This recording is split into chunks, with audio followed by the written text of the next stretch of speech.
Ladies and gentlemen, as we start a descent, please turn off all electronic devices, including your GoPro, until we are safely parked at the gate. Thank you and welcome to Peru. I arrived in Cusco. Oh, Cusco. Cusco. Of course, I don't speak really any Spanish. So. I don't even know what you said. There. Nice to meet you. You too.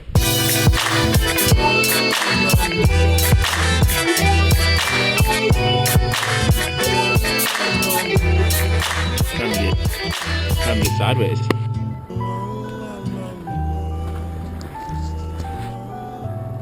Epic. And a little bit scary. It might as well be a cliff with a knife edge, because if you were to fall, you'd roll all the way down. I mean, all the way to the river. So burly up here. This is like next level mountain stuff. You got this? Yeah, brah. Rolling. I'm rolling right behind you. Man, I would always see places like Peru on TV and just imagine what it must be like to get out there and see these mountains. And when you finally do get there, you get hit in the face by this blast of fresh air and kind of like this element of exploration. It makes you want to kind of peek around the next corner and go further down the trail. And that was the part about Peru that really caught me off guard. I loved it.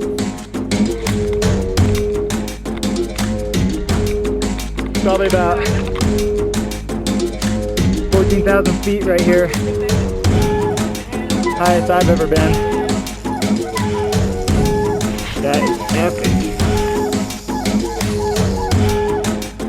The more trails we rode and the further out we got, the more I kind of found out that these weren't ever biking trails. They're all hiking trails, and we'd come down around a corner and there'd be a rock right in the middle of the trail where if that was back home and you're riding, somebody would have cleared that out because it's such a hazard. So that was something that you had to learn quickly, was that these trails aren't cleared out to go fast on at all. So once we started opening it up, you always have to keep your eyes peeled. Hola. Hola. Hola. Hola. World's highest mini store. Sí. Hola. See, yeah. Hola. Bonito. Bonito. Bonito? Bonito. There's a little video camera, so I'm video. Get a picture. Nice. Gracias. That is epic. Epic, bro. I've ridden and raced in over 30 countries now, and I would say that the most unique thing about biking in this area of Peru is the ability to access these sacred sites and fortresses by bike that the tourists just don't get to see. Everything that the Incas built, from the trails to the aqueducts to the ceremonial grounds, were built with such precision and respect, and they all are perfectly functional today. For me, every single day on a bike in Peru is a completely unique adventure. There's just a very different perspective and interaction with the locals and the environment on two wheels than 2 feet.